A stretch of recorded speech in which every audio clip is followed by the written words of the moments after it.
Let's have a look at another couple of types of transformations then with parabola curves. First of all, we're going to look at what happens to this curve when we have the function of 4x. So remember, this doesn't mean that the function is equal to 4x.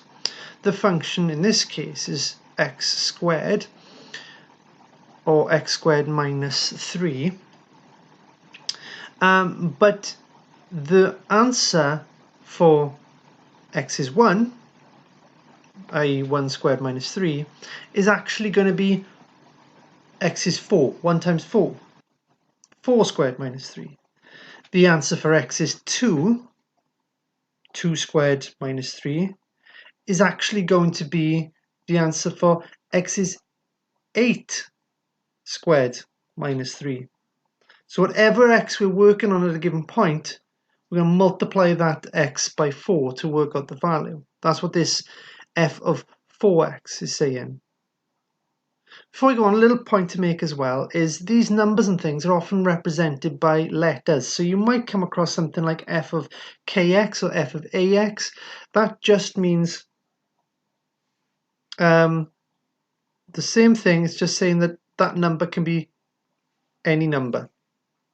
For instance, from the last video, I might have the f of x plus k. Then I have to remember that that moves the equation up k units.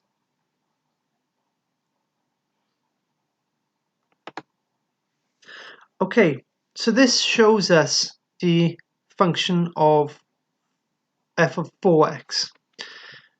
We've got two little equations. X squared minus 3 is our starting one, by here the red. But when we do 4x squared minus 3, so we've replaced the x with 4x, notice how the gradient becomes a lot sharper. So when we multiply the x by a number inside the brackets, the gradient becomes steeper. Our other thing is when we multiply the whole function by a number. I should have made mention as well, if you divide the x, then the gradient is going to become less steep. So for instance, if I had the function of x over 2, the function becomes less steep. So in this case, we're multiplying the function by a half. Again, it would make the gradient steeper if we multiplied the function by something, because the value of y at any given point is going to double.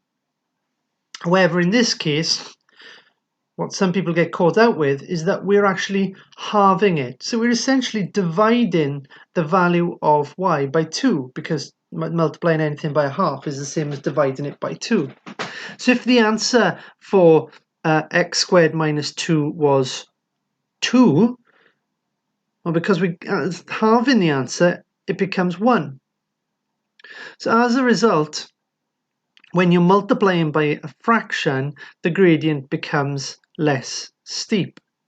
If you're multiplying by a whole number, the gradient becomes steeper, just like it did with multiplying the x inside the brackets.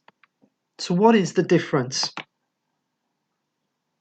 Well, if we look here, we've got the function of 4x and half the function of x. With each of them, when we make the number smaller, the gradient gets less steep. And if we multiply the x by 4, if we had multiplied this one by a whole number, then the gradient becomes steeper. However, look at where x is 0. With this one, where we're multiplying x by 4, if we multiply 0 by 4, it doesn't change it, because 0 times 4 is 0. So the value of y, where x is 0, stays the same. So when you're multiplying x inside the brackets, where x is 0, y is the same. However, with the number outside the brackets, where x is 0, the value of y changes. Why?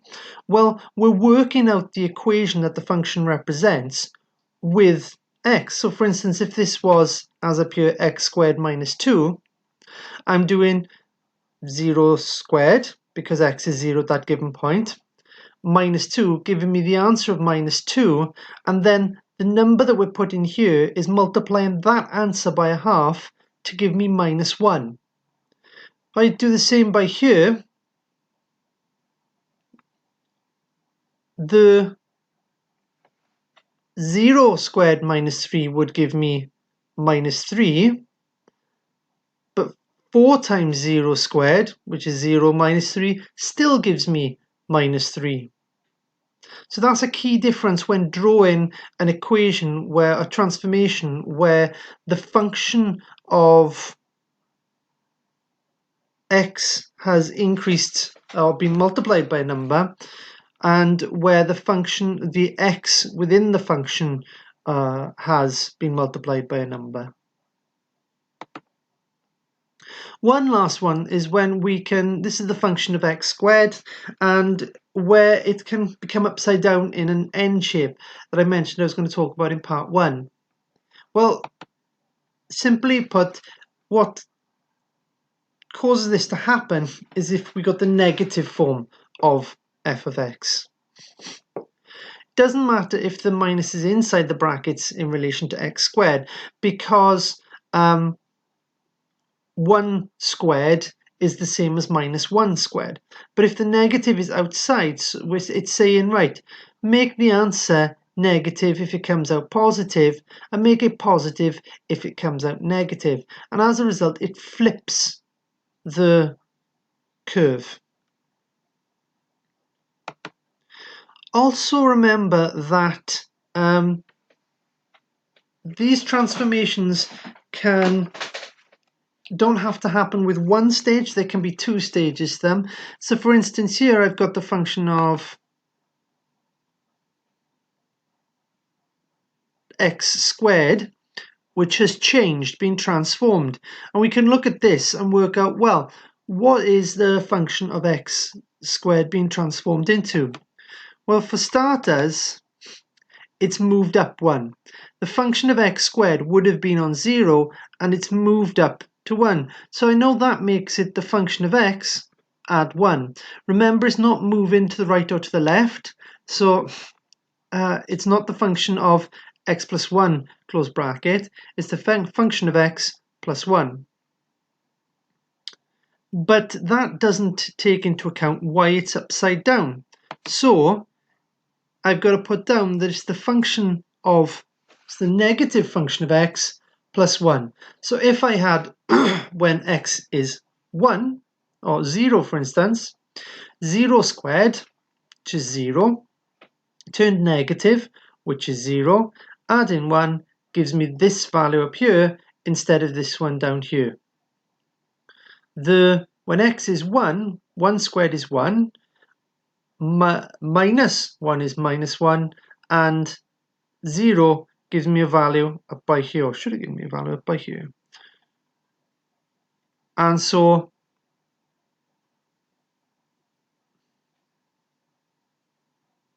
that is how you incorporate multiple transformations to one equation.